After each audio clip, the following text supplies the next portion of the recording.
everyone, good evening. कैसे हो आप सब? First of all, welcome back to the part 5 of our chapter that is human development. Yes. Happy Tuesday to all of you. कैसे हो सब मजे में हो? फाइनली दिल्ली में बारिश हो गई है। बहुत दिनों के बाद दिल्ली में बरसात आई है। बहुत अच्छा लग रहा है, ठंडा ठंडा लग रहा है ना? ठंडा नहीं लग रहा है, मतलब ऑफ कोर्स थोड़ा बेटर लग रहा है पहले से। एंड सबसे पहले तुम लोग बताओ, अब दिल्ली में तो बारिश हो गई, तुम लोग कैसे हो? तुम लोग तो गलती से बरस बरस तो नहीं रहे हो किसी के ऊपर? हाँ, सब अच्छा चल रहा है, सब सही चल रहा है, सब अच्छे हो, सब मजे में हो। आई एम अज्यूमिंग सब अच्छा चल रहा है, तुम्हारा स्कूल अच्छा चल रहा है, तुम्हारा अगर एग्जाम शुरू हो गया तो वो भी अच्छा चल रहा है ना? तो लेट्स कीप इट थोड़ा सा वो, है ना? एंड यस, कैसे हो? मैंने बहुत जगह सुना है कि असम वगैरह में बाढ़ आई हुई है। तो if you are someone who is watching this video, तो I really hope you are safe.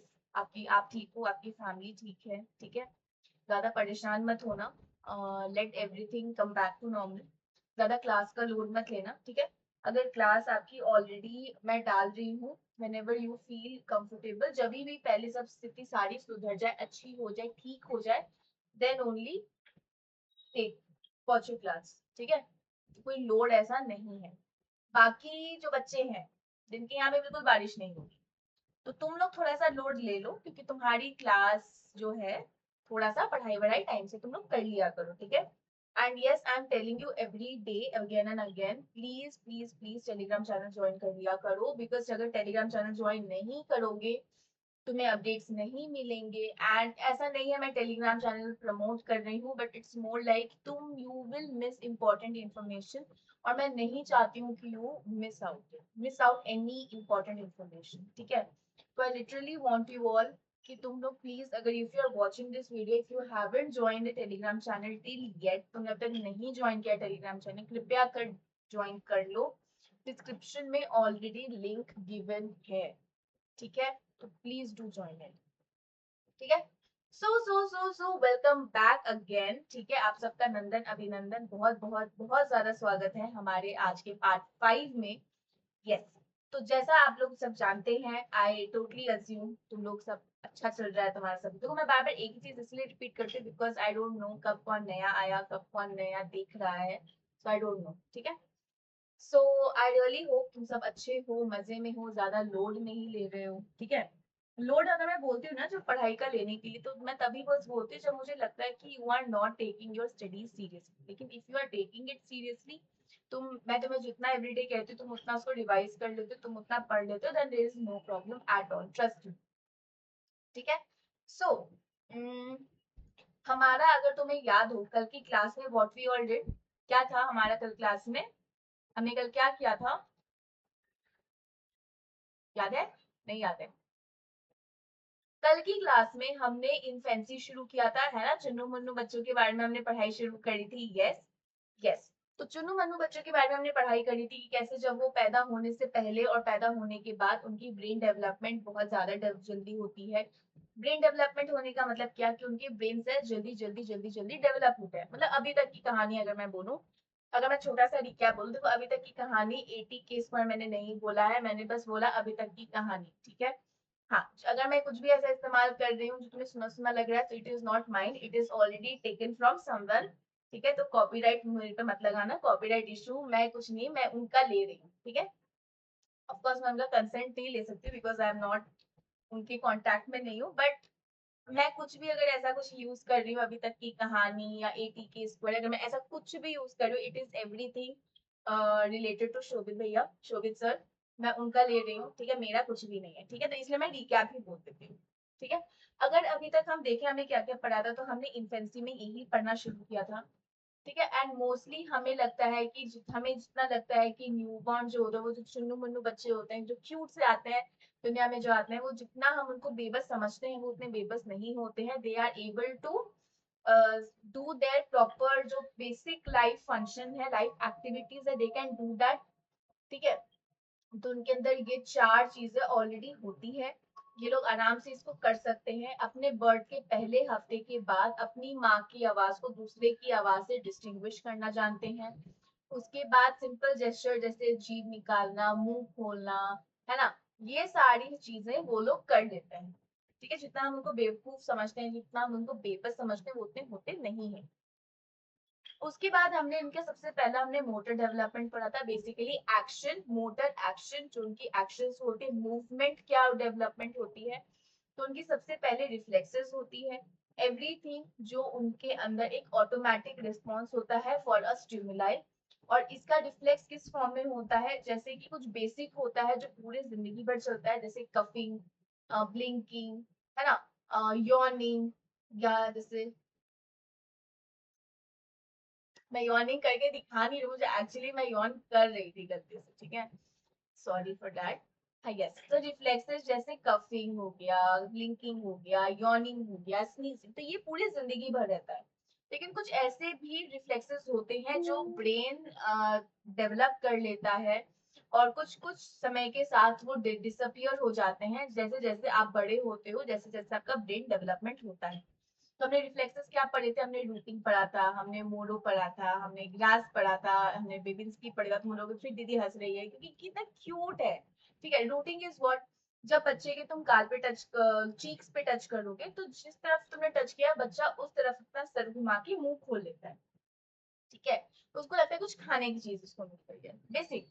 तो ये 3 से 6 महीने में डिसअपियर हो जाता है। फिर यू हैव मोडो। मोडो इज व्हाट, जहाँ पे अगर जब भी लाउड नॉइज होता है ना, तो अचानक से बच्चा क्या होता है, उसके हाथ पैर वो ऐसे खोल लेता है, हाथ, उसकी पीठ जो होती है उसके ऐसे आर्च बन जाता है, आर्क बन जाता है। उसके बाद ठीक है, उसके बाद वो अपना हाथ जैसे बड़ा सा खोलता है, फिर ऐसे हाथ को ऐसे बंद भी कर लेता है। तो इन दैट, उसके बाद ग्रास इज वेरी इजी, जैसे बच्चे की पाम में, तुम उसके छोटे से पाम में जब तुम कुछ भी रखोगे तो वो उसको ऐसे पूरा अपना फिंगर पूरा उस ऑब्जेक्ट के अराउंड क्लोज कर लेता है। तो ये होता है, फिर बाद में जाके ये वॉलेंट्री ग्रास्पिंग से रिप्लेस हो जाता है। And then you have बेबिन्स्की।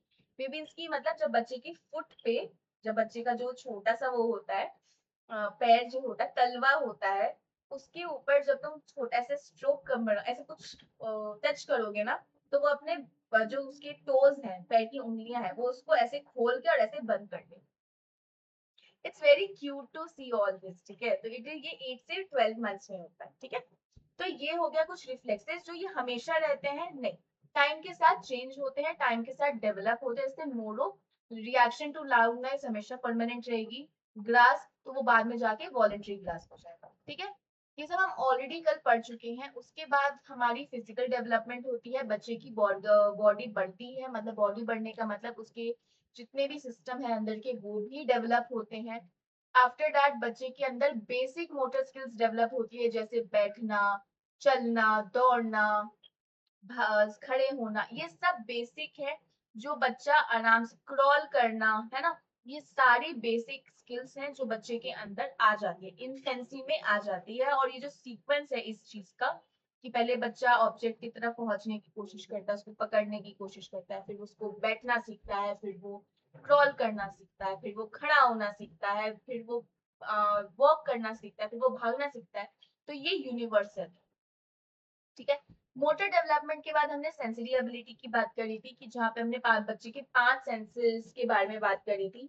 तो सबसे पहला हमने ये पढ़ा था कि बच्चे, जब बच्चा जैसा ही पैदा होता है अपनी माँ की आवाज इजीली रिकॉग्नाइज कर सकता है।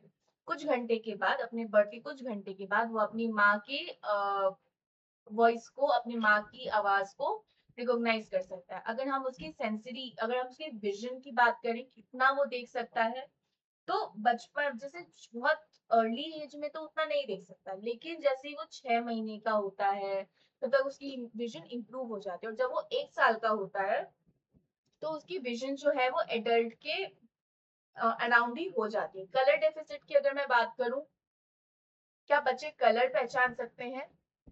बच्चे मतलब चुन्नू मुन्नू, तो चुन्नू मुन्नू बच्चे जो है क्या वो कलर पहचान सकते हैं?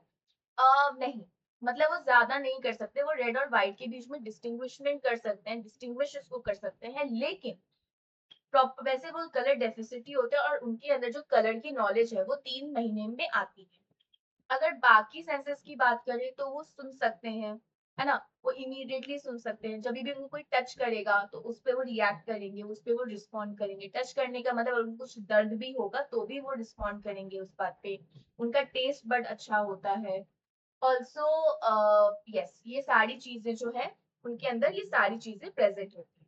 उसके बाद हमने कॉग्निटिव डेवलपमेंट पढ़ा था, जो जीन पियाजे का दिया हुआ है। तो जीन पियाजे ने एक ही स्टेज ऑफ कॉग्निटिव डेवलपमेंट दिया था, जो मैंने तुम्हें कहा था कि it will come for 4 to 6 marks. मैंने नॉर्मली तुम्हें बताया था कि इसके ऊपर आएगा। तो अभी इस इन्फेंसी के स्टेज पे हमारा जो सेंस, अभी हमारा जो स्टेज है कॉग्निटिव डेवलपमेंट का, दैट इज सेंसरी मोटर, जो 0 to 2 years में होता है। तो इस स्टेज पे क्या होता है, यही कॉग्निटिव डेवलपमेंट में, कि बच्चे जो छोटे चिन्नू मुन्नू बच्चे होते हैं वो क्या करते हैं, वो अपनी दुनिया खुद बनाते हैं। खुद बनाने का मतलब चीजों के साथ इंटरैक्ट करेंगे, चीजों को टच करेंगे, अपने पूरे सेंसेस का इस्तेमाल करेंगे, और उन सब चीजों से वो उस हर चीज के बारे में एक नॉलेज क्रिएट करते हैं। नॉलेज क्रिएट करने के बाद एक नॉलेज सिस्टम अपने दिमाग में बनाते हैं कि अच्छा ये अच्छा है, ये बुरा है, ये खराब है, ये बहुत अच्छा है, ये खुशी का चीज है, ये दुख का चीज है। They make all about it. ठीक है, अगर कुछ भी जो ऑलरेडी उन्होंने अपना एक नॉलेज बनाया है उससे रिलेटेड उनको और भी सिमिलर इंफॉर्मेशन जब मिलती है तो वो उस कैटेगरी में उसको डाल देते हैं। अगर कुछ कंप्लीटली नई इंफॉर्मेशन मिलती है तो उसके लिए वो अलग कैटेगरी सिस्टम बना। तुम्हें जितना लगता है कि बच्चे बेवकूफ होते हैं, उतने बच्चे बेवकूफ नहीं होते। ठीक है, जैसे जैसे बढ़ते हैं वैसे वैसे इनकी चीजें, ये नॉलेज सिस्टम भी बिल्ड होता है। अगर हम छोटे बच्चे की बात करें तो पहले 2 साल में जो होता है, ये लोग काफी अपने, मैंने क्या बोला, जैसे अपने सेंसेस के और अपने इंटरेक्शन के साथ, ऑब्जेक्ट के इंटरेक्शन के साथ काफी चीजें सीखते हैं। जब भी बच्चा खेल रहा है, अगर तुमने ऑब्जर्व किया होगा, और तुम बहुत छोटे बच्चे के साथ, मतलब छोटे बच्चा मतलब क्या, 5-6 महीने का, उसके साथ अगर तुम कभी भी खेल रहे हो और उस वो जिस खिलौने से खेल रहा है तो उस खिलौने को लेके तुम उसे छुपा दो उसी के सामने, बच्चा कभी भी खिलौना नहीं ढूंढेगा। क्योंकि उसके हिसाब से जो उसके सामने नजर से गया वो उसके दिमाग से भी चला जाता है। जो उसके नजर से गया वो उसके दिमाग, तो वो नहीं ढूंढने, वो ढूंढने की कोशिश तक नहीं करेगा, उसको लगेगा ही नहीं कि कुछ हुआ है, वो ऐसे रिएक्ट करेगा।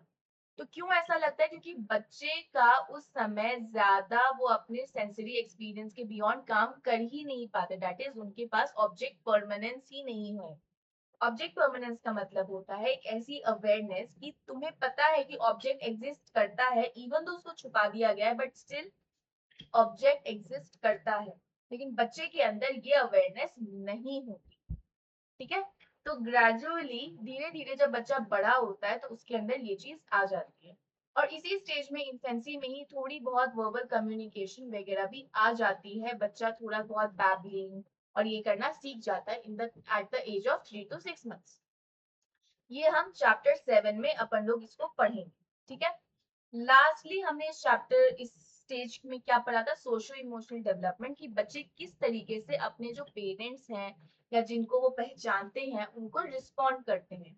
तो जो रिलेशन होता है बच्चे का और उसके केयर गिवर के बीच में, उसको हम अटैचमेंट बोलते हैं, जिसके ऊपर एक एक्सपेरिमेंट हुआ था। वो एक्सपेरिमेंट हार्लो एंड हार्लो ने किया था, एक बेबी मंकीज पे किया था। पैदा होते ही 8 घंटे के बाद अपनी माँ से उनको दूर कर दिया, और उनको 6 महीने तक क्लोथ मदर और वायर्ड मदर, दैट इज वो सब्स्टिट्यूट मदर थे, उन लोगों ने उनका पालन पोषण किया।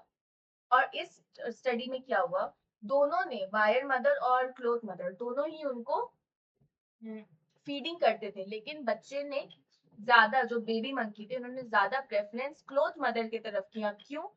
क्योंकि इस स्टडी से क्लियरली डिमॉन्स्ट्रेट हुआ कि सिर्फ खाना खिलाना या नरिशमेंट देना या उनकी पौष्टिकता का ध्यान रखना is not important. Even comfort देना भी बहुत ज्यादा जरूरी है अटैचमेंट के लिए। और यही सेम चीज हमने ह्यूमन बेबीज में भी देखा है कि उनको अगर अच्छा अटैचमेंट बचपन में नहीं मिलता है तो बड़े होके उनको ट्रस्ट इश्यूज बहुत होते हैं, उनको दुनिया में किसी के साथ अच्छा रिलेशनशिप नहीं बना पाते हैं। तो ट्रस्ट बचपन में ही होना बहुत ज्यादा जरूरी है। और इसी से रिलेटेड एक इरिक एरिक्सन ने भी इरिक एरिक्सन जो थे, काफी जाने माने साइकोलॉजिस्ट थे, उन्होंने एक थ्योरी दी थी, theory of psycho social development, जहाँ पे उन्होंने 8 स्टेजेस दिए थे, 8 डिफरेंट स्टेजेस ऑफ लाइफ के बारे में। तो पहला स्टेज इन्फेंसी ही था, जहाँ पे उन्होंने यही बताया कि अटैचमेंट डेवलप होने का सबसे इम्पोर्टेंट समय इन्फेंसी ही है, और पहले स्टेज पे आपका ट्रस्ट या मिसट्रस्ट बनता है। ट्रस्ट आपका तब बनेगा जब आपको आपके केयर गिवर्स या पेरेंट्स आपको कंफर्ट देंगे, आपको प्यार देंगे, आपको सपोर्ट करेंगे, आपको एक सेफ प्लेस वाला एक वो देंगे, एक आइडिया आपके दिमाग में सेट करेंगे, आपको सेफ फील करवाया जाएगा। अगर आपको ये सब नहीं मिलेगा, अगर आपको पेरेंट्स बचपन से ही नेग्लेक्ट करेंगे या ये आपकी बात नहीं सुनेंगी, कुछ भी होगा, तो आप किसी के ऊपर भी ट्रस्ट नहीं कर पाओगे, और बिकॉज आप ट्रस्ट नहीं कर पाओगे, देन बिकॉज ऑफ दैट आप बड़े होके भी आपका रिलेशन लोगों के साथ अच्छा नहीं होगा। तो एवरीथिंग स्टार्ट्स फ्रॉम चाइल्डहुड। जब से आप पैदा हो, तो पैदा होना क्या, मैं तो बोलती हूँ जब से तुम कोख में होते हो ना, माँ की कोख में होते हो, तब से सारी चीजें आ जाती है, तब से हर चीज शुरू हो जाती है। ठीक है, तुम्हारी डेवलपमेंट तब से ही शुरू होती है। ठीक है, सो फार सो गुड, हमने कल तक में इतना ही पढ़ा था। आज अपन लोग चाइल्डहुड पढ़ेंगे, और देखो मैं चाइल्डहुड के लिए मैं पहले डिस्क्लेमर दे दूं, it is a quite a long part, तो इट मे टेक, इसमें ज्यादा समय लग सकता है, क्योंकि तो मेरी इंग्लिश बीच बीच में इतनी निकलती है, ज्यादा समय लग सकता है, because it is approx approx मोटा मोटी 3 पेज का ही चैप्टर है, 3 पेज का ये सेक्शन है। तो हम इसको भी इतने ही मजे से पढ़ेंगे जितने मजे से हमने इंटेंसिव पढ़ा। लेकिन अगर ये टाइम हमारा 1 घंटा 30 मिनट ऐसा कुछ हो गया, तो प्लीज थोड़ा सा कोऑपरेट करना, पैनिक मत करना।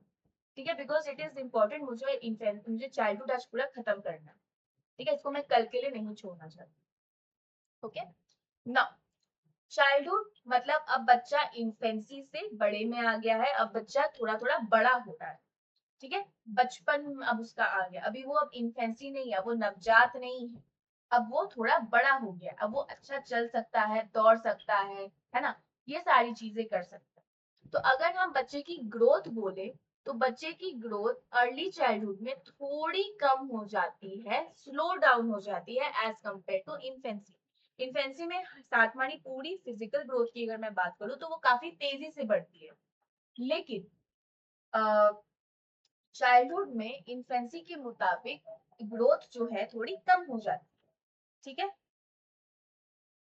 लेकिन अगर मैं बात करूं ऑन द फिजिकल बेसिस, तो छोटे बच्चे जो होते हैं वो हाइट भी गेन करते हैं, वेट भी गेन करते हैं। ठीक है, वो ज्यादा दौड़ते हैं, भागते हैं, कूदते हैं, और लोगों के साथ खेलते भी हैं।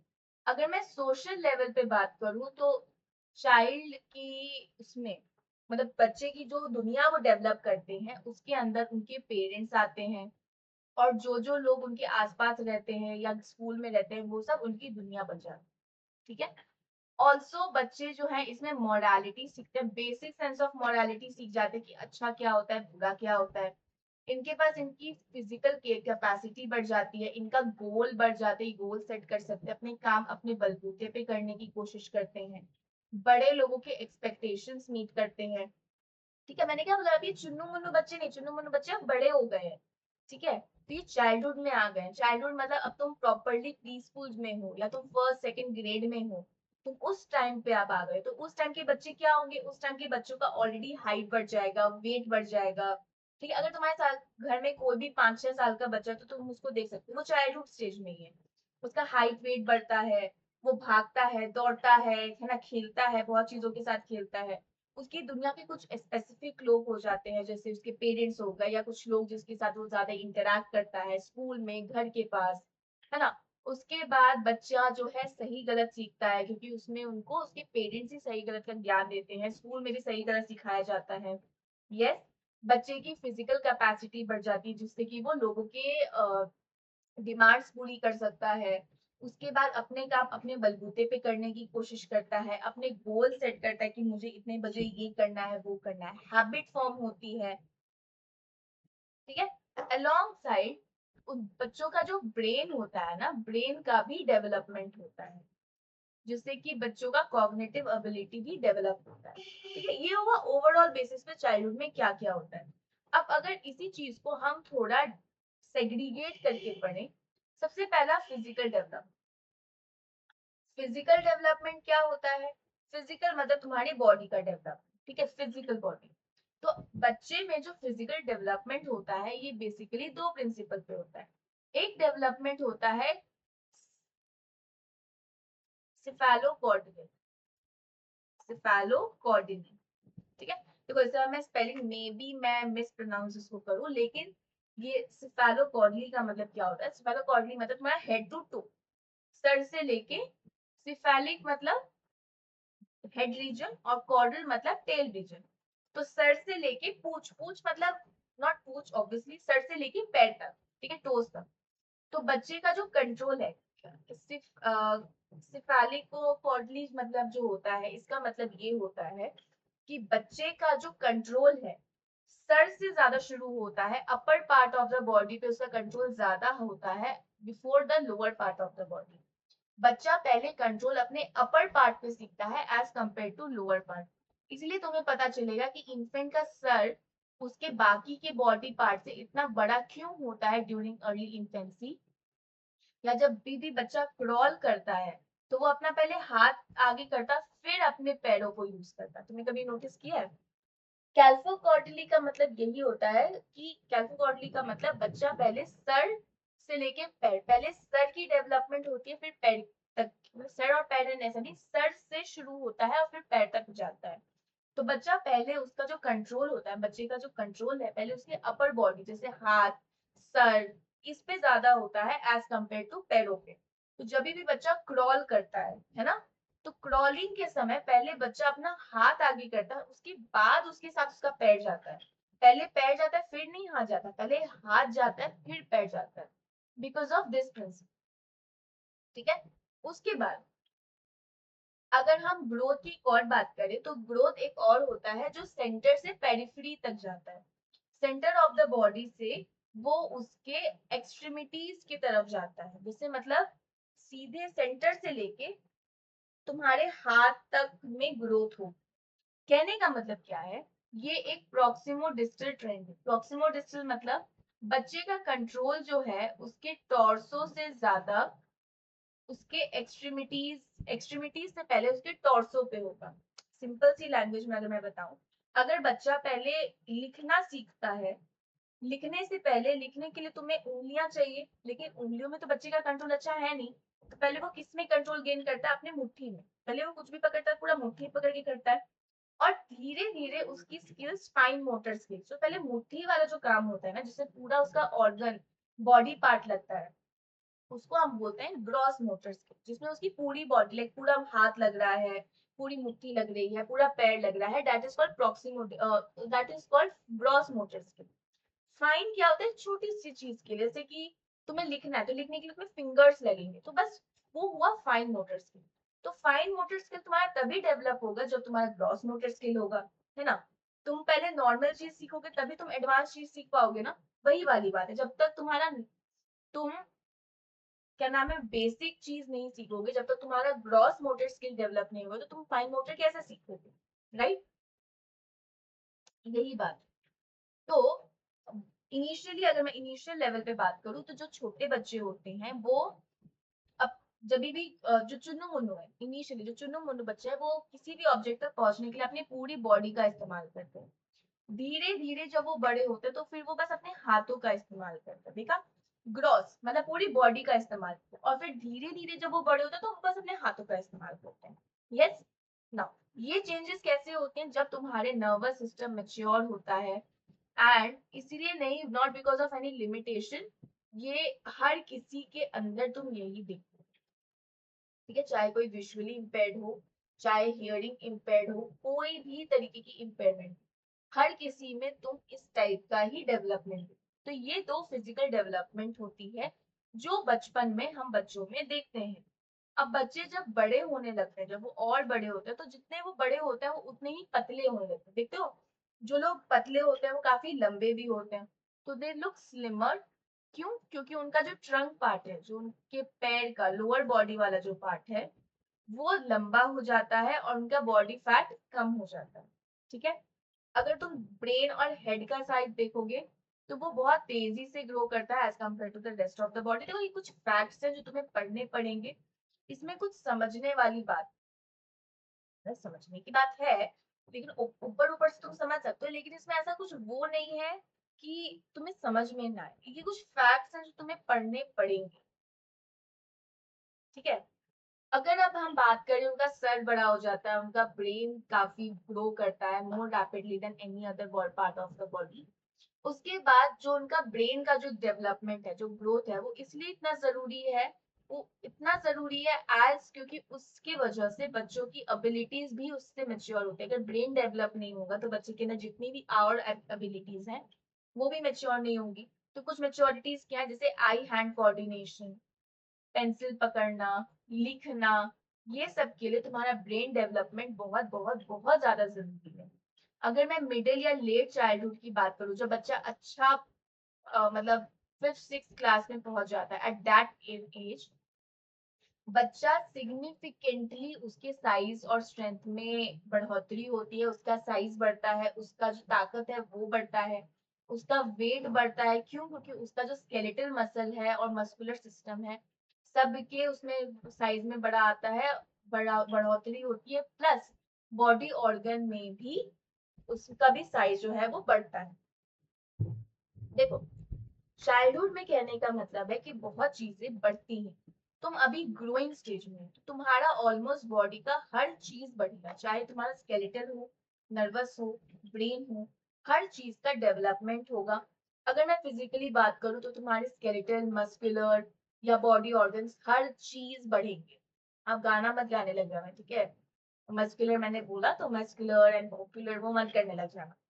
तो बेसिक कहने का मतलब है फिजिकल डेवलपमेंट में तुम्हें तुम्हारे दो प्रिंसिपल है जो तुम्हें पता होने चाहिए।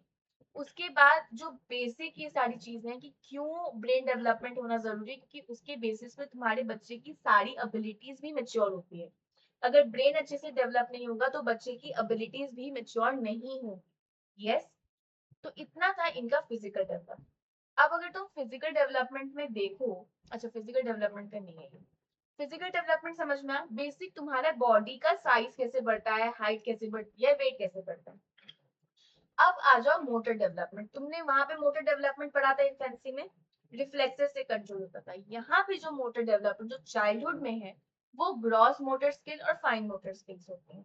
अभी मैंने gross and fine motor skill के बीच में डिफरेंस बताया। ग्रॉस मोटर स्किल क्या होता है, जहाँ पे तुम्हारा पूरा आर्म्स एंड लेग्स का इस्तेमाल होता है, पूरा पूरा यूज होता है और तुम उसको बहुत कॉन्फिडेंटली यूज करते हो in the environment. Fine motor skills क्या होता है, जहाँ पे तुम्हारा फिंगर डेक्सटेरिटी या आई हैंड कोऑर्डिनेशन इंप्रूव होता है जैसे जैसे जैसे तुम्हारी चाइल्डहुड बढ़ती है।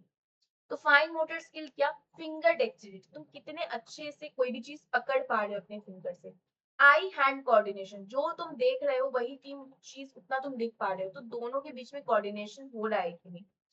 अभी अगर हम बेसिक चाइल्डहुड की बात करें तो बच्चे का जो प्रेफरेंस है कि वो लेफ्ट हैंड से लिखेगा या राइट हैंड से लिखेगा, वो भी यहीं पर डेवलप होता है। ठीक है, अगर तुम अभी लेफ्ट हैंडी हो या राइट हैंडी हो, इट इज ऑल बिकॉज तुम्हारी ये लेफ्ट और राइट हैंडी वाली जो प्रॉब्लम है, जो ये कॉन्सेप्ट था, कि जब तुम बचपन में अराउंड, जब तुम स्कूल टाइम में थर्ड या फोर्थ ग्रेड में होंगे, ऑलमोस्ट अर्ली उसमें, तभी वो डेवलप होता है। ठीक है, अब अगर तुम बेसिक चीजें देख लो कि fine and gross motor skills कैसे होते हैं। अगर तुम 3 साल के बच्चे में देखो तो ग्रॉस क्या होता है, ग्रॉस मतलब जहाँ पे उसकी पूरी बॉडी इन्वॉल्व है, पूरा हाथ और पूरा पैर इन्वॉल्व है, अभी कुछ स्पेसिफिक चीजें इन्वॉल्व नहीं है। तो अगर मैं 3 साल की बात करूँ तो कूदना, है ना, भागना, ये ग्रॉस मोटर है। फाइन मोटर क्या होगा, ब्लॉक्स बनाना, है ना, कोई भी चीजें अपने हाथ और अंगूठे से उठाना, ऐसे ऐसे उठा के ऐसे डाल देना। तो ये 3 साल के बच्चे में ये होता है। अगर मैं 4 साल के बच्चे की बात करूं तो सीढ़ियां चढ़ना, है ना, एक एक पैर रख रख के जो चलते हैं बच्चे, तो ये चीज ग्रॉस मोटर होता है। फाइन मोटर अगर मैं बोलूं तो जिक्सॉ पजल, जो पजल होता है उसको फिट उसको बनाना। 5 साल की बात करूं तो बहुत तेज दौड़ना, रेसेस उसको बहुत पसंद होती है, भाग दौड़ उसको बहुत पसंद है। अगर मैं फाइन मोटर स्किल की बात करूं, आंखों की मूवमेंट के साथ साथ अपना हाथ पैर पूरी बॉडी को कोऑर्डिनेट करना। तो ये कुछ fine and gross motor skills है जो चाइल्डहुड में तुम देख सकते हो। ठीक है, तो अगर तुम ग्रॉस मोटर स्किल में तुमने अगर पूरा देखा होगा तो पूरा पैर और पूरे हाथ का इस्तेमाल हो रहा है। लेकिन फाइन मोटर में अगर देखोगे तो फिंगर डेक्सटेरिटी पे ज्यादा काम हो रहा है, कोई चीज हाथ से उठा उठा के करने पे काम हो रहा है ना। तो ये चीज है। Got it? So far so good, इतना ज्यादा कोई डिफिकल्ट तो नहीं है कुछ, है ना? ओके। नाउ तुमने अब पढ़ लिया फिजिकल डेवलपमेंट बच्चे की क्या, फिर तुमने पढ़ लिया मोटर डेवलपमेंट बच्चे की क्या। मोटर डेवलपमेंट में हमने बेसिकली क्या पढ़ा, gross motor skills and fine motor skill. Yes, now अब हमारा जो नेक्स्ट डेवलपमेंट है दैट इज कॉग्निटिव डेवलपमेंट। जैसे अभी इन्फेंसी में हमने सेंसरी मोटर पढ़ा था, चाइल्डहुड में हमारे पास सबसे पहला आ जाता है प्री ऑपरेशनल, और उसके बाद हमारे पास कहीं ना कहीं कंक्रीट ऑपरेशनल भी आ जाता है। ठीक है, तो अगर मैं कॉग्निटिव डेवलपमेंट में सबसे पहली की बात करूं, तो बच्चे की जो एबिलिटी है जिससे कि वो कोई भी कॉन्सेप्ट को समझे, मतलब वो जो ऑब्जेक्ट परमानेंस वाला जो कॉन्सेप्ट था बच्चे के अंदर, वो अब अच्छे से डेवलप हो जाता है। बच्चे को पता है कि अगर तुम उससे कोई भी चीज ले खेलते हुए उससे कुछ भी उठा के उसके सामने रखोगे, छुपाओगे, तो उसको पता है कि वो ऑब्जेक्ट एग्जिस्ट करता है। ऐसा नहीं कि वो ऑब्जेक्ट खत्म हो गया, वो एग्जिस्ट करता है। ये नॉलेज, ये अवेयरनेस अब बच्चे में डेवलप हो गई है। बच्चे की जो ability to acquire the concept of object permanence, उससे उसको ये पता है कि वो मेंटल सिंबल यूज कर सकता है ऑब्जेक्ट को रिप्रेजेंट करने की। लेकिन मतलब कि ऐसा ऑब्जेक्ट होता है, ये चीज उसको पता है कि ऑब्जेक्ट का ऐसा ऐसा कुछ सिंबल है, लेकिन उसकी एक एबिलिटी है जो उसके अंदर अभी भी नहीं आ पा रही। जो जिस इस एज पे, जो इस स्टेज पे जो बच्चे होते हैं, जो बचपन में, जो चाइल्डहुड में जो बच्चे होते हैं, उनके अंदर ये एबिलिटी नहीं होती है कि जिससे कि वो कोई भी काम मेंटली कर सके जो पहले फिजिकली हुआ है। जो ऑलरेडी फिजिकली हो चुका है वो अब उसको मेंटली नहीं कर सकते। तो कॉग्निटिव डेवलपमेंट अगर हम बच्चे की बात करें तो उनके अंदर ये प्री ऑपरेशनल थॉट पे फोकस होता है इसका। यस, प्री ऑपरेशनल थॉट अगर तुम यहाँ देखो तो बच्चे की सिंबॉलिक थॉट डेवलप होती है। बच्चे को सिंबल्स, वो मेंटल सिंबल्स अपने दिमाग में जनरेट कर सकता है ऑब्जेक्ट के बारे में। ऑब्जेक्ट परमानेंस एस्टेब्लिश हो गई है, लेकिन बच्चे के अंदर बच्चे डिफरेंट फिजिकल एट्रीब्यूट्स को कोऑर्डिनेट नहीं कर पाते हैं। ये मैं समझाती हूँ। सबसे पहली चीज तुम्हें समझ में आई, ऑब्जेक्ट परमानेंस डेवलप हो गया। ऑब्जेक्ट परमानेंस डेवलप होने की वजह से अब बच्चे को पता है कि जो भी ऑब्जेक्ट मैंने यूज किया है वो उसका एक सिंबल भी अपने दिमाग में रिप्रेजेंट कर सकता है। यस और नो? यस। हाउएवर, जो भी बच्चे ने फिजिकली किया है उसको वो मेंटली नहीं कर सकता। ये अभी उसके अंदर इतनी क्षमता करने की अभी नहीं आई है। ओके, चाइल्ड के अंदर ये एक एबिलिटी है कि वो कोई भी चीज को मेंटली रिप्रेजेंट कर सके, लेकिन मेंटली सॉल्व कर सके वो वाली चीजें अभी उसके अंदर नहीं आई है। तो the child gains the ability to mentally represent an object. एक ऑब्जेक्ट को वो मेंटली रिप्रेजेंट कर सकता है, मतलब ना एक सिंबल बना सकता है। तो वो मेंटली, अगर मैं उसको बोलूंगी एप्पल, अगर मैं छोटे वो जो ये चाइल्डहुड में जो बच्चा है, मैं अगर उसको बोलूं कि बेटा एक एप्पल, तुम्हें पता है एप्पल क्या होता है, तो वो क्या बनाएगा, अपने दिमाग में एक एप्पल बना लेगा। एक ऐसा ऑब्जेक्ट जो रेड कलर का होता है, उसके ऊपर एक वो मीठे कलर का होता है, वो उस टाइप का एक ऑब्जेक्ट बना लेगा। तो बच्चे में ये एबिलिटी है कि वो मेंटली एक ऑब्जेक्ट को रिप्रेजेंट कर सके, लेकिन वो जो फिजिकली प्रेजेंट नहीं है, जो अभी मेरे सामने, तो उसके सामने एप्पल नहीं है, बट मैं उसको बोलूं बेटा तुम्हें क्या एप्पल है, तुम्हें पता है एप्पल क्या होता है, तो तुम्हें पता है मैंगो क्या होता है, तो वो एक मैंगो अपने दिमाग में एक मेंटली बना लेगा। वो एक मेंटल रिप्रेजेंटेशन मैंगो की बना सकता है, उतनी कैपेबिलिटी उसके अंदर है। ठीक है, बच्चे जो है, तुम देखा छोटे बच्चों को अगर उनको मैं बोले कि कुछ ड्राइंग बनाओ तो वो घर बना लेते हैं। ये तुम ही बनाते थे, तुम कुछ ऐसा बनाते थे, ऐसा कुछ घर बनाओगे, है ना, तुम्हारी ड्राइंग है ना। ये घर बनाते थे, फिर यहाँ पर ऐसे ऐसे पहाड़ी बनाते थे, फिर यहाँ से ऐसे सूरज निकल जाता था, फिर यहाँ से ऐसे नदी निकल जाती थी। अगर मैं बच्चे को बोलूं तो बच्चा भी ये सारी चीजें बना लेगा। You may observe that child draw design figure to represent people, tree, dog, house, etcetera etcetera. उनको पता है कौन सी चीज क्या होती है। तो ये जो एबिलिटी है बच्चे की, in order to express, engage in a symbolic thought, इसकी वजह से उसका जो मेंटल वर्ल्ड होता है वो काफी ज्यादा प्रोग्रेस करता है। जो वो दिमाग में अपनी दुनिया बनाता है, सोचता है, और जो दुनिया बनाता है वो उसका काफी एक्सपैंड करता है, क्योंकि उसकी सिंबॉलिक थिंकिंग ज्यादा हो गई है। यस, वो कोई भी चीज को मेंटली रिप्रेजेंट कर सकता है। तो इसके अंदर जो सिंबॉलिक थॉट है वो बहुत ज्यादा कंटिन्यू करता है।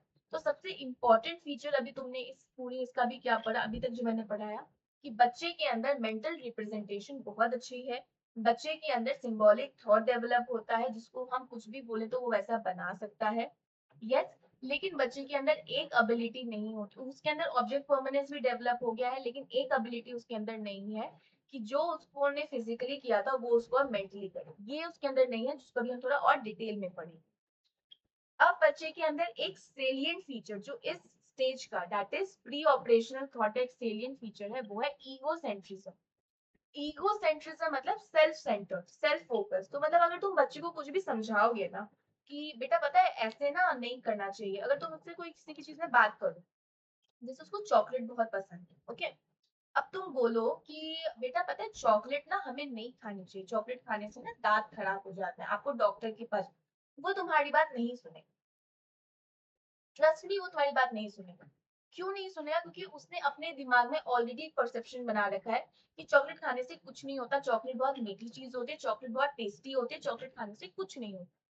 तो वो अपनी दुनिया, जो उन्होंने अपनी दुनिया बनाई है चॉकलेट के बारे में, वो उनके हिसाब से सही है। और अगर तुम उनकी दुनिया के विरुद्ध जाओगे, तुम उनकी दुनिया को बोलोगे कि नहीं ये दुनिया गलत है, तो वो तुम्हारी बात नहीं सुनेंगे, वो सिर्फ अपने पे ही फोकस करेंगे, वो अपने आप पे को इम्पोर्टेंस देते हैं। तो बच्चे जो है अपनी दुनिया को अपने ही तरीके से देखते हैं, और दूसरे अगर कुछ कहें तो उसके हिसाब से नहीं समझ सकते। सिंपल सा कॉन्सेप्ट है, ये बच्चे नहीं है, हमारे साथ भी है। अगर हमने कुछ बोला और हमारे हिसाब से अगर लोग नहीं चलते हैं तो हमें अच्छा नहीं लगता, हम उनकी बात नहीं सुनते। इन द सेम वे छोटे बच्चे भी यही करते हैं, ये छोटे से ही शुरुआत होती है, तो ये छोटे बच्चों का भी यही है, ठीक है। और इसी के बेसिस पे क्या होता है, बच्चे एक एनिमिज्म में इंगेज कर, एनिमिज्म क्या होता है मैं कल इसके बारे में बता रही थी। एनिमिज्म का मतलब कि बच्चों को लगता है कि उनके आजू बाजू जितनी भी चीजें हैं सब में जान है, सब कोई लिविंग है, कोई भी नॉन लिविंग है ही नहीं, ठीक है। जैसे कि वो खुद लिविंग है, वैसे ही उनके आजू बाजू जितनी चीजें हैं सब भी लिविंग है, कोई भी नॉन लिविंग थिंग नहीं है। तो वो क्या करते हैं, हर चीज में जो भी उनके आजू बाजू जो भी वो देखते हैं सब में वो लाइफ लाइक क्वालिटीज डाल देते हैं, ठीक है। अब मान लो जैसे एक बच्चा है, सड़क पे दौड़ रहा था और सड़क पे दौड़ते दौड़ते वो गिर गया, ठीक है, सिंपल सी बात है, वो गिर गया। अब गिरेगा तो क्या होगा, चोट लगेगी, बच्चा रोएगा, यही होगा ना। तो क्या होगा, अब बच्चे एनिमिज्म में क्या बोलेगा कि रोड ने मुझे चोट पहुंचाई। सिंपल, तुम सुनते हो ना ये सब छोटे छोटे बच्चे करते हैं कि मुझे फ्लोर से चोट लगा, घर पे ही खेल रहे हैं, घर पे खेलते खेलते वो गिर गए, है ना, दौड़ रहे हैं और घर पे स्लिप करके गिर गए फ्लोर पे। तो अब हम उसको क्या बोलेंगे कि मुझे इस ना जमीन से चोट लगी, जमीन ने मुझे मारा। तो हम क्या करते हैं, हम भी बच्चे के साथ बच्चे बन जाते हैं और हम क्या करते हैं, फिर हम जमीन को ऐसे ऐसे मारते हैं कि तुमने उसको ऐसे कैसे मारा, करते हैं ना। तो बच्चे को क्या लगता है कि सच में वो लिविंग थिंग है, लेकिन बड़े होकर उसको समझ में आता है कि ये लिविंग नहीं है। तो यही होता है एनिमिज्म, कि छोटे बच्चों, ऐसे इसके ऊपर एक एड आया था यार, सर्फ एक्सेल का एक एड आया था। जो एक भाई बहन के ऊपर था, तो बहन ना सड़क पे जाती है और वो गिर जाती है, उसके बच्चे, उसके पूरे कपड़े गंदे हो जाते हैं, तो भाई क्या करता है, और वो बहन ना रोने लगती है, तो भाई क्या करता है, भाई को बहुत प्यार आता है, भाई बहुत केयरिंग होता है अपनी बहन के लिए, तो वो भी क्या करता है, वो उसी सड़क को डांटता है, पीटता है, और उसके साथ उसके भी कपड़े गंदे हो जाते हैं। तो दैट इज द एनिमिज्म, ठीक है। अब बच्चे जैसे जैसे ग्रो करते बढ़ते हैं और 4 से 7 साल के बीच में आते हैं, अब उनको,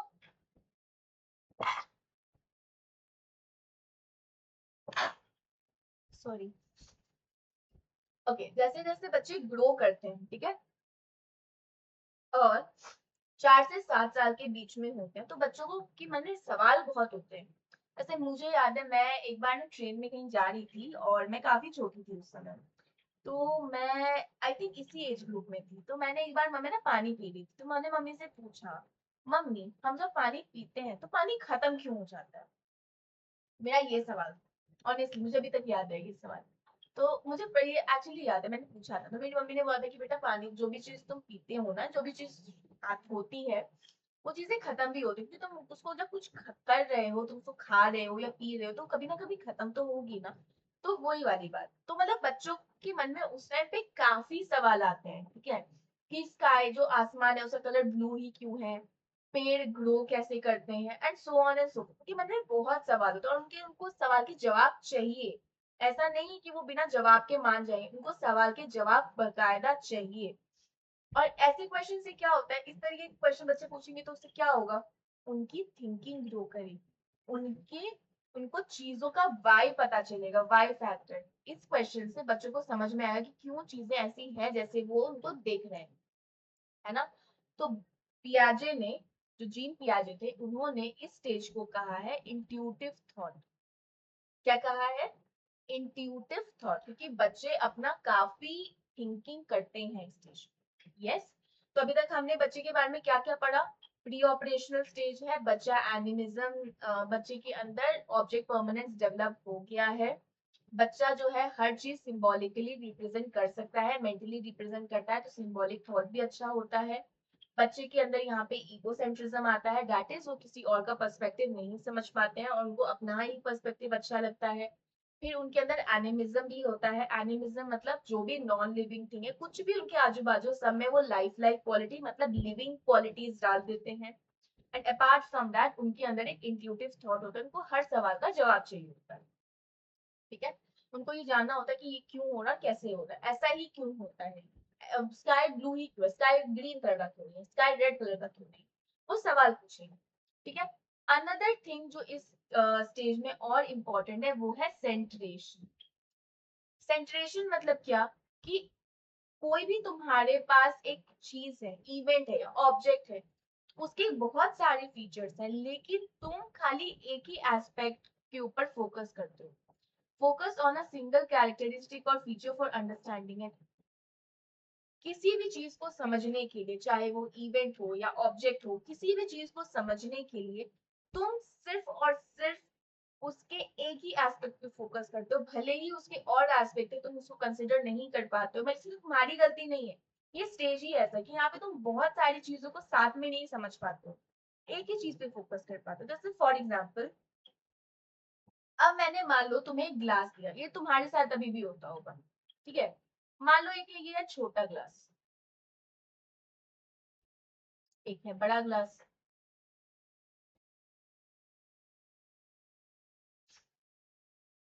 अब इस दोनों में मैंने क्या किया, सेम लेवल का कोल्ड ड्रिंक्स डाल दिया, तो तुम्हारी कोल्ड ड्रिंक्स फेवरेट जो भी है, जैसे तुम्हारा मुझे थम्स अप पसंद है, तो मैंने दोनों में ना इसमें भी थम्स अप डाल दिया, इसमें भी थम्स अप, सेम ही क्वांटिटी का डाला। ठीक है। अब अगर मैं यही चीज छोटे बच्चे को दिखाऊं कि कौन से में ज्यादा थम्स अप है, तो क्या बोलेगा, वो बोलेगा इसमें ज्यादा थम्स अप है, जबकि दोनों में सेम क्वांटिटी है, लेकिन वो बोलेगा इसमें ज्यादा है। क्यों, क्योंकि इसका फिजिकल कैरेक्टरिस्टिक इससे ज्यादा है, ये लंबा है ये छोटा है, तो इसलिए बच्चे को लगेगा कि इसमें ज्यादा थम्स अप है ना। तो बच्चे ने क्या किया, एक ही चीज पे फोकस किया, दैट इज फिजिकल एट्रीब्यूट, कि उसका लेंथ कितना है ग्लास का। उसने साइज, ग्लास का सिर्फ साइज देखा, उसने ये नहीं देखा कि उसे कितना सेम ही अमाउंट ऑफ वो है कोल्ड ड्रिंक्स, उसने ये नहीं देखा।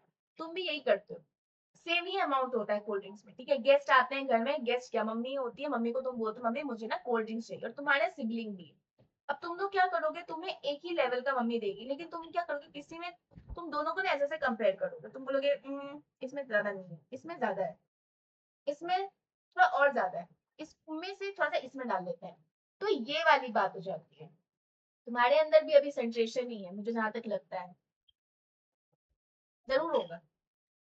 तो चाइल्ड में के अंदर चाइल्ड जैसे इंसिस्ट करेगा कि वो उसको बड़े ग्लास का ही जूस पीना है, उसको बड़े ग्लास से ही जूस पीना है, क्योंकि उसको लगता है कि टॉल ग्लास में, टॉल और जो ये लंबा, जो ये पतला ग्लास है उसके अंदर ये छोटे और वाइड ग्लास से ज्यादा जूस आता है। ठीक है, इवन तो सब में same he amount of juice है, लेकिन उसको बड़े ही ग्लास देते हैं, क्योंकि बड़े में उसको लगता है बड़े में ज्यादा जूस है एज कम्पेयर टू छोटे वाले से। सिंपल सी कॉन्सेप्ट समझ में आया। यही है तुम्हारा प्री ऑपरेशनल स्टेज। लेकिन क्या चाइल्डहुड में सिर्फ प्री ऑपरेशनल स्टेज ही होता है, नहीं। प्री ऑपरेशनल तुम्हारा हुआ 2 to 7 years, तो ये प्री ऑपरेशनल वाला जो है ये 2 से 7 साल के बच्चों में। लेकिन अगर मैं अब 7 से 11 साल के बारे में बात करूं, वो भी चाइल्डहुड में ही आते हैं। तो 7 से 11 साल के बच्चे जो है, जिनको हम मिडिल या लेट एडल्टहुड कहते हैं, उनके अंदर जो ये इंट्यूटिव थॉट था ना, जो बच्चे बहुत ज्यादा क्वेश्चनिंग कर रहे थे कि ये ऐसा क्यों होता है, ये ऐसा क्यों होता है, सब में जो क्यों लगाते हैं, इंट्यूटिव थॉट लॉजिकल थॉट से रिप्लेस हो जाता है, उसकी जगह लॉजिकल थॉट आ जाता है। ठीक है, तो इस स्टेज को हम क्या बोलते हैं, जो 7 to 11 ईयर्स वाले में होता है, ये होता है कंक्रीट ऑपरेशनल थॉट।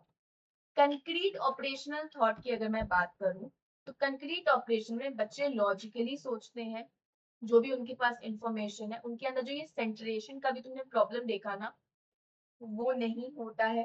वो लोग मल्टीपल चीजें एक साथ में देखने की कोशिश करते हैं, चीजों को मेंटली रिप्रेजेंट कर सकते हैं, जो ऑलरेडी ये लोग कर रहे थे, लेकिन उसको मेंटली सॉल्व भी कर सकते हैं, जो फिजिकली ऑलरेडी हो गया उसको वो मेंटली भी कर सकते हैं, वो करने का इनके अंदर आ जाता है एबिलिटी। ठीक है, तो इसमें क्या होता है, कंक्रीट ऑपरेशनल थॉट जो बेसिकली ऑपरेशंस का बना है, basic mental operation, mental action, जो बच्चे को अलाउ करता है कोई भी चीज की वो मेंटली कर सके जो ऑलरेडी फिजिकली हो चुकी थी पहले। प्री ऑपरेशन वाले ये नहीं कर सकते थे, लेकिन जो 7 से 11 साल वाले बच्चे हैं ये काम आराम से कर सकते हैं। ये जो भी ऑलरेडी फिजिकली हो चुका है पहले, उसको मेंटली रिमाइंड कर सकते हैं, उसको मेंटली सोच सकते हैं, उसको मेंटली सॉल्व भी कर सकते हैं। इनके अंदर ये होता है। अगर जो भी जैसे प्लस माइनस के क्वेश्चन, जैसे अगर मैंने बोला तुम्हें 2 + 2 4, ठीक है, अब मैं बोलूं 4 - 2 रिवर्स कर दो, रिवर्सिबल। तो कहने का मतलब इस कंक्रीट ऑपरेशन में तुम मेंटल एक्शंस को रिवर्स भी कर सकते हो। ठीक है, उल्टा भी कर सकते हो, ये भी एक एबिलिटी होती है बच्चे। अब रिवर्सिबल क्या, मान लो मैंने बच्चे को 2 क्ले दिया, एक क्ले का बॉल ये हुआ, एक क्ले का बॉल ये। अब मैंने क्या किया, एक ये वाला क्ले तो मैंने ऐसे ही छोड़ दिया, लेकिन इस वाले क्ले का मैंने क्या किया, इस वाले क्ले को मैंने एक लंबे से इसमें ऐसे रोल करके बना दिया। अब दोनों क्ले का अमाउंट सेम है।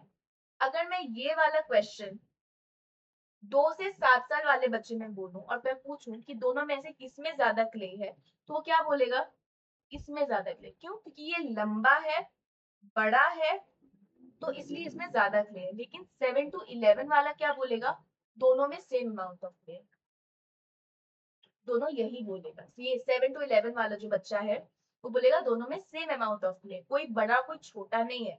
वो क्या करेगा, इसके शेप को वापस से अपने दिमाग में मेंटली रिवर्स करके इसमें इस फॉर्म में बना लेगा, तो उससे ये दोनों सेम हो जाएगा उसके लिए। लेकिन क्या ये वाली एबिलिटी छोटे वाले में है, जो 2 से 7 साल वाले बच्चे, क्या उसमें है, नहीं। यही फर्क। एक टेस्ट, ये टेस्ट है, ठीक है, बच्चे को 2 आइडेंटिकल बॉल ऑफ क्ले दिया था, एक बॉल को रोल करके एक थिन स्ट्रिप बनाया गया था ऐसे, और एक को ऐसे ही छोड़ दिया गया था जैसे ये। जब पूछा गया कि किसमें ज्यादा क्ले है, तो 7 से 8 साल वाले बच्चे ने बोला कि दोनों में सेम अमाउंट ऑफ क्ले है। क्यों, क्योंकि बच्चे ने इमेजिन किया कि बॉल को रोल करके एक लंबी स्ट्रिप में डाला गया है, और वापस उसने वही चीज को रिवर्स करके बॉल में कन्वर्ट कर दिया। मतलब उसके अंदर मेंटल एक्शन को रिवर्स करने की एबिलिटी है। वो इमेजिन कर सकता है कि जो भी ऑब्जेक्ट ऐसे बना है उसको हम मेंटली रिवर्स कर सकते हैं, बच्चे के अंदर ये क्वालिटी है। She is not able to imagine a reversible mental action on a concrete or real object. अब तुम्हें क्या लगता है, ये प्री ऑपरेशन वाले बच्चा कर सकता था? नहीं, वो लेंथ देखता, सिर्फ वो एक ही एस्पेक्ट देता, focus only on one aspect, that is length और हाइट। यस, तो कंक्रीट ऑपरेशन क्या करता है, बच्चे को अलाउ करता है जिससे कि वो और भी चीजों पे फोकस कर सके, एक ही ऑब्जेक्ट के काफी कैरेक्टरिस्टिक पे फोकस कर सके, irrespective of one, rather than one.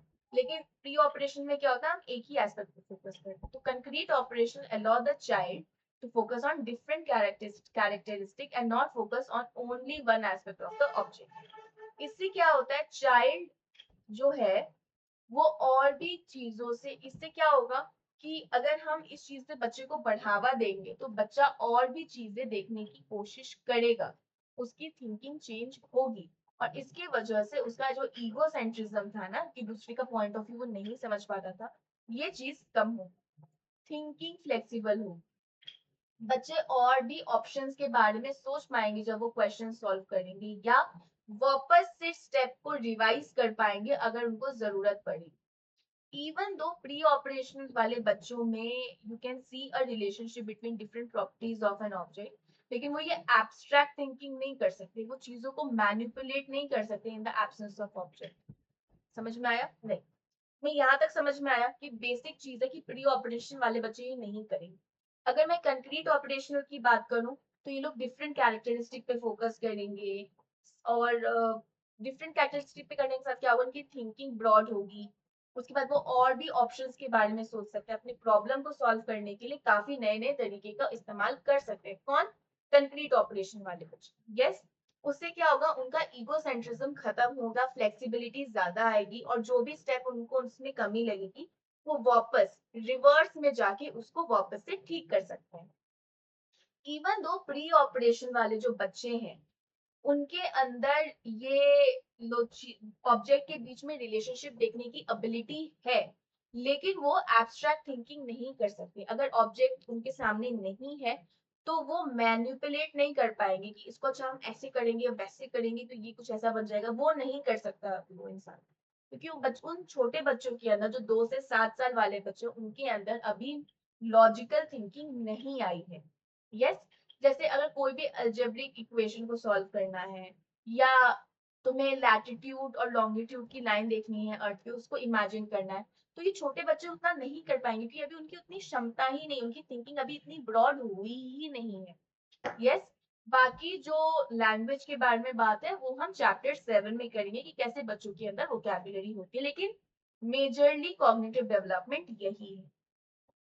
Last इसका है सोशो इमोशनल डेवलपमेंट। तो अगर हम छोटे बच्चों की बात करें, socio emotional I think last है ना, अच्छा नहीं, मॉडल भी है, मॉडल मतलब सही गलत, ठीक है। तो सोशल इमोशनल डेवलपमेंट की बात करें तो बच्चे के अंदर मोडालिटी, बच्चे के अंदर जो इमोशंस है अपने बारे में, जेंडर के बारे में, मॉडल डेवलपमेंट, तो ये सब इसमें आ जाता है। तो चाइल्ड के सोशल इमोशनल डेवलपमेंट के कुछ मेजर हिस्से हैं: self, gender and moral development. Self मतलब अपने बारे में, अपने बारे में अवेयरनेस जनरेट करना। जेंडर मतलब तुम मेल हो तुम फीमेल हो, तो वो बेसिक अवेयरनेस। और मॉरल डेवलपमेंट सही गलत के डेवलपमेंट। तो अर्ली ईयर ऑफ चाइल्डहुड में कुछ इंपॉर्टेंट डेवलपमेंट अपने बारे में, सेल्फ के बारे में होती है। बच्चे जब लोगों के साथ बात करते हैं, इंटरैक्ट करते हैं, तो उनको अपने बारे में काफी चीजें पता चलती है। वो लोगों से जब बात करते हैं तो लोग बच्चों को बताते हैं कि वो उनके बारे में क्या फील करते हैं। उसके बेसिस पे भी बच्चे की डेवलपमेंट, सेल्फ डेवलपमेंट होती है। तो child due to socialization and developed a sense of who is he और शी और whom he or she want to be identified with। वो ये भी देखते हैं कि वो किसके जैसा दिखना चाहते हैं, किसके साथ वो आइडेंटिफाई अपने आप को करना चाहते हैं। यस। तो ये जो डेवलपिंग सेंस है ना इंडिपेंडेंस का, वो बच्चे को अपने तरीके से काम करने के लिए मतलब एक अपॉर्चुनिटी देते हैं। ठीक है, वो अपने आप को देखते हैं कि वो कितने इंडिपेंडेंट है, कि सेंस ऑफ इंडिपेंडेंस डेवलप होता है, जिससे कि बच्चे अपने बलबूते पे अपनी चीजें करते हैं। तो एरिक्सन के हिसाब से ये एक स्टेज है जहां पर जिस तरीके से पेरेंट, जब बच्चे अपने बलबूते पे कोई काम करते हैं और पेरेंट उनको रिस्पॉन्ड करते हैं, उसके ऊपर या तो इनिशिएटिव या तो सेंस ऑफ गिल्ट का सेंस आता है। अगर पेरेंट बच्चे को अप्रिशिएट करे, जो बच्चे ने अपने बलबूते पे कोई एक्टिविटी करी है, जैसे वो भागा है, दौड़ा है, साइकिलिंग करी, उसने कुछ भी किया, और पेरेंट्स उसको अप्रिशिएट करते हैं, क्यों? क्योंकि उसने अपने बलबूते पे, अपना इंडिपेंडेंस, सेल्फ इंडिपेंडेंस बेसिस पे उसने कोई काम किया है, तो बच्चे के अंदर वो सेंस ऑफ इनिशिएटिव आएगा, बच्चा कॉन्फिडेंट फील करेगा। यस। लेकिन अगर पेरेंट्स उसको डांटे, पेरेंट्स उसको स्कोल्ड करे, पेरेंट्स उसको पनिशमेंट दे, तो बच्चे के अंदर गिल्ट आएगा, अफसोस आएगा, रिग्रेट होगा कि मैंने क्यों ही किया, तो उसके अंदर हमेशा सेल्फ डाउट का कॉन्सेप्ट आ जाएगा। यस। तो अगर हम बच्चे को फ्रीडम दें, अपॉर्चुनिटी दें, ये सब दें, और बच्चे के क्वेश्चंस का आंसर दें, जो वो सवाल करे उसको अप्रिशिएट करे क्वेश्चंस पूछने के लिए, तो उसके अंदर एक सेंस ऑफ सपोर्ट आएगा कि उसने इनिशिएटिव लिया। लेकिन अगर हम उनको ऐसा फील करें कि सवाल कितने बेतुके थे, यूजलेस थे, सिली से क्वेश्चंस थे, है ना, जो भी वो गेम खेलते हैं वो बेकार है, स्टूपिड, तो बच्चे के अंदर गिल्ट आएगा, उसके अंदर कभी भी जिंदगी में वो कोई भी चीज अपने बलबूते पे नहीं करने की कोशिश करेगा।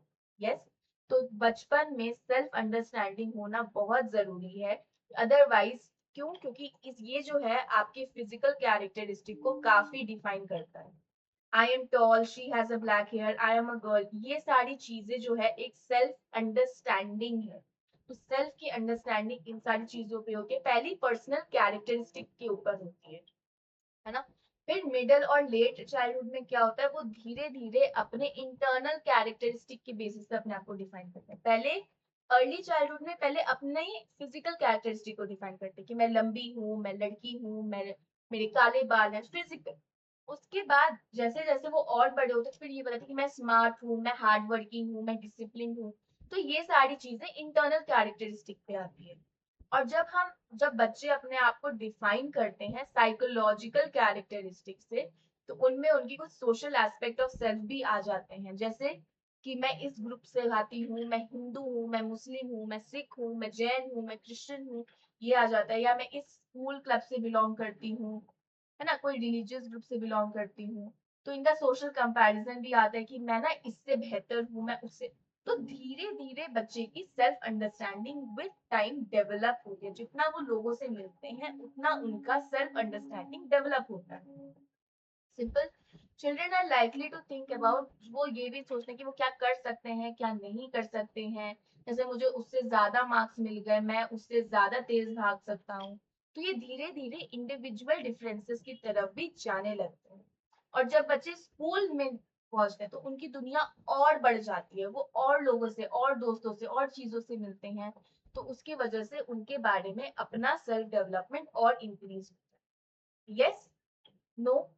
तुम अगर घर पे ज्यादा देर रहते हो तो तुम्हारा क्या घर पे रहने से ज्यादा नेटवर्क अच्छा होगा, तुम अपने बारे में ज्यादा अच्छे से जान पाओगे? नहीं। जब तुम लोगों से मिलोगे, लोग तुम्हें तुम्हारे बारे में बताएंगे, तो तुम्हारी अंडरस्टैंडिंग अपने बारे में अच्छी होगी, राइट। वही चीज यहाँ पे भी।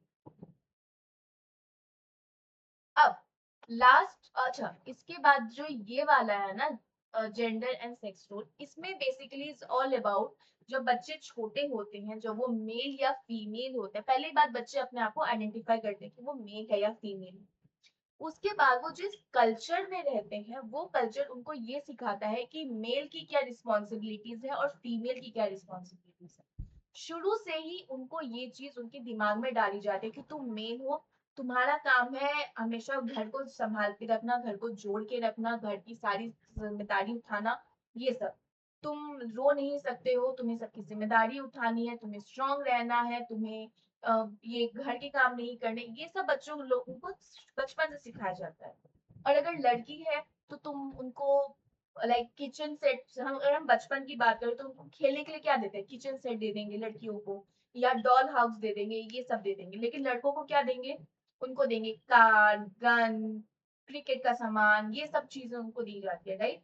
लड़कियों को बचपन से क्या सिखाया जाता है, तुम्हें घर संभालना है, तुम्हें अपनी फैमिली की देख रेख करनी है, तो उनको घर की ट्रेनिंग बचपन से दे दी जाती है थोड़ी थोड़ी, है ना, कि लोगों की जिम्मेदारी समझो, लोगों की फीलिंग्स को समझो। तो यही होता है। इसी के ऊपर ये पूरा है कि मेल काफी, अब जैसे यही है, जैसे रिसर्च ने दिखा है कि मेल जो है वो ज्यादा फीमेल के साथ के कंपैरिजन में ज्यादा गुस्से वाले होते हैं। ठीक है। मैन किस चीज में अच्छा परफॉर्म कर सकते हैं, किस में बुरा परफॉर्म कर सकते हैं, इसके बारे में ये चीज है। जब बच्चे 3-4 साल के होते हैं, उसी समय वो अपने आप को लेबल कर लेते हैं कि वो लड़के हैं या लड़की हैं, उनको इस बारे में समझ में आ जाता है। और उसके बेसिस पे धीरे धीरे जेंडर रोल्स आते हैं। Gender role is basically your expectation, जो तुमसे एक्सपेक्ट किए जाते हैं, that कि जो तुम्हें करने हैं आगे जाके। ठीक है, कि मेल को कैसे बिहेव करना है और फीमेल को कैसे बिहेव करना है। तो इसी के बेसिस पे बच्चों को बहुत सारी चीजें सिखाई जाती है, बहुत चीजें उनको हटाई जाती है। यस। यहाँ पे पीयर इन्फ्लुएंस बहुत ज्यादा होता है, जब तुम अपने दोस्तों के साथ भी मिलोगे उसके बेसिस पे भी you get to know a lot about it, तुम बहुत चीजें सीखते हो। लेकिन अब ये काफी चेंज हो गया है, यही लिखा हुआ है जो मैंने अभी तुम्हें बताया, मैंने वही लिखा हुआ है इसमें। इसके अलावा और कुछ ऐसा नहीं है।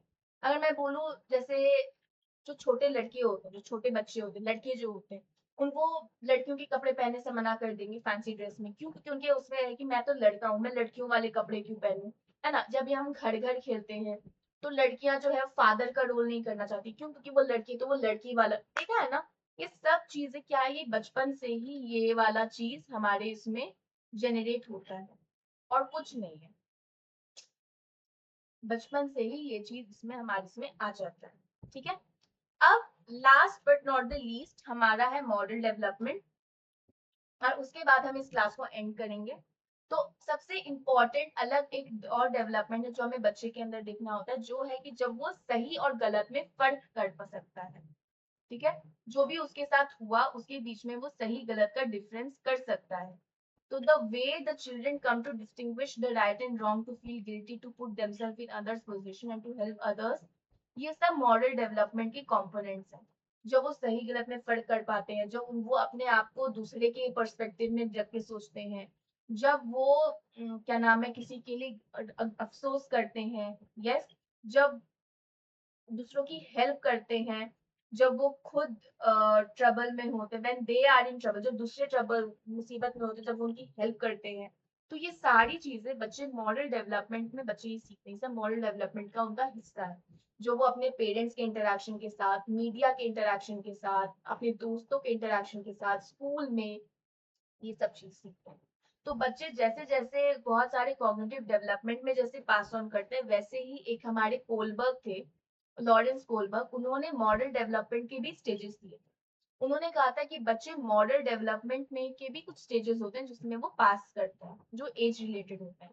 तो कोलबर्ग ने काफी बच्चों से इंटरव्यू किया था, जिसमें उनको एक स्टोरी प्रेजेंट की गई थी, जिसमें एक विडंबना थी, ठीक है, एक डिलेमा था, डिलेमा था बेसिकली, एक दुविधा थी, जिसमें कैरेक्टर्स को मॉरल डिलेमा फेस करना पड़ रहा था। ठीक है, तो चिल्ड्रन को पूछा गया था कि कैरेक्टर्स जो इस दुविधा में है उनको क्या करना चाहिए और क्यों।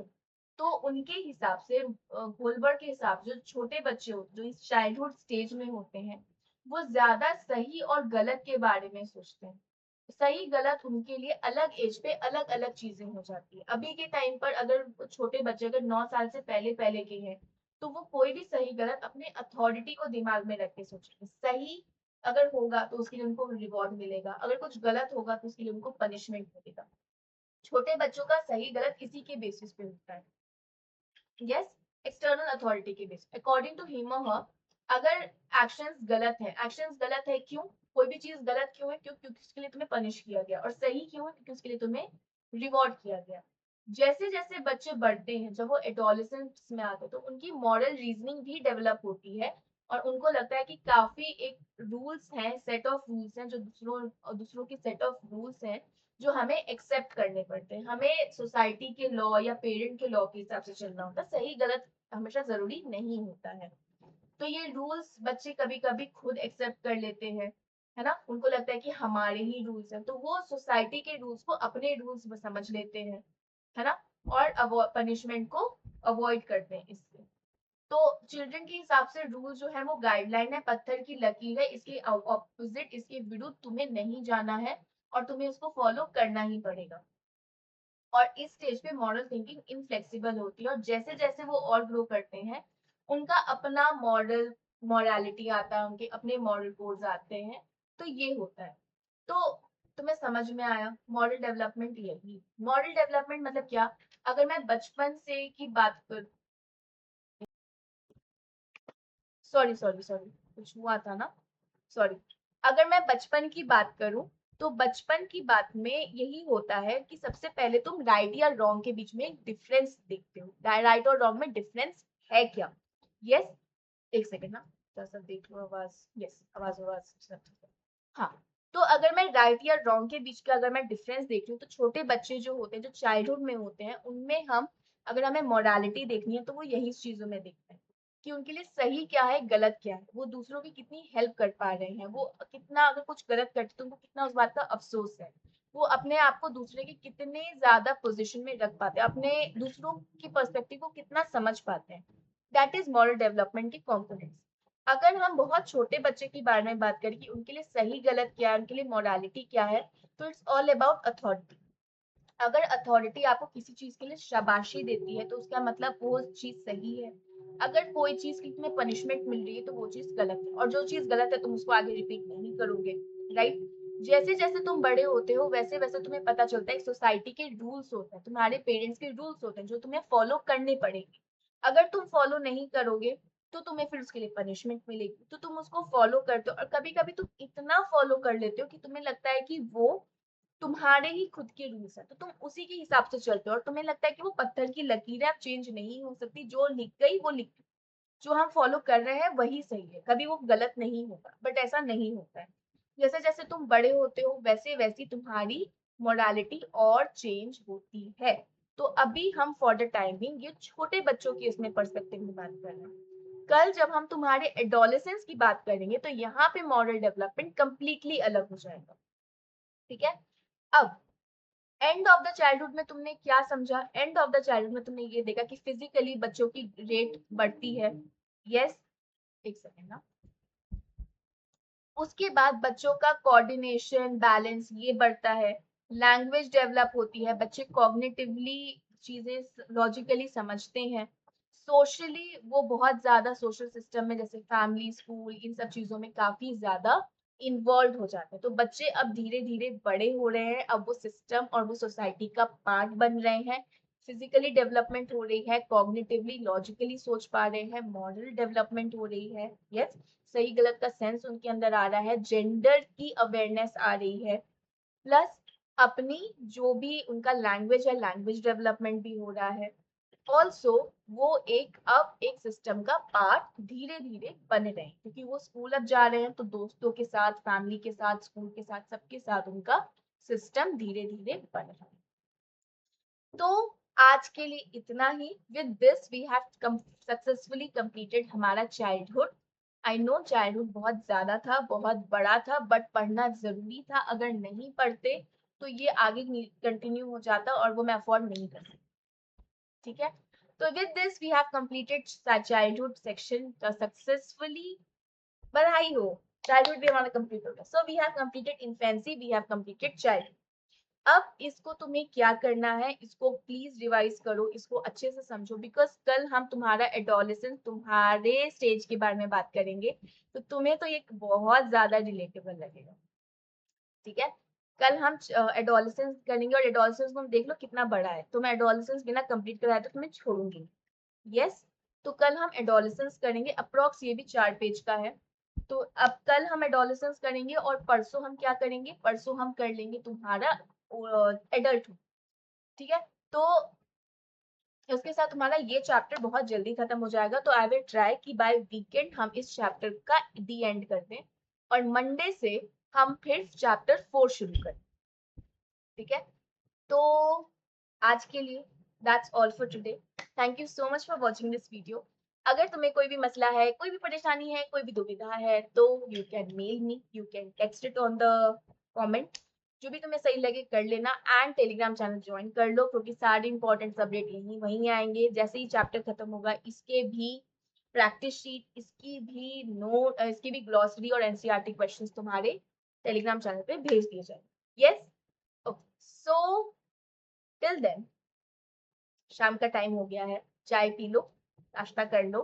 यस, तुम भी चाय पियो, मैं भी चाय पी लूंगी। एंड टिल देन अपना बहुत बहुत सारा ध्यान रखो। Take care, lots of love. See you tomorrow at 4:30 PM same platform पे। Till then take care, lots of love, tata, bye bye.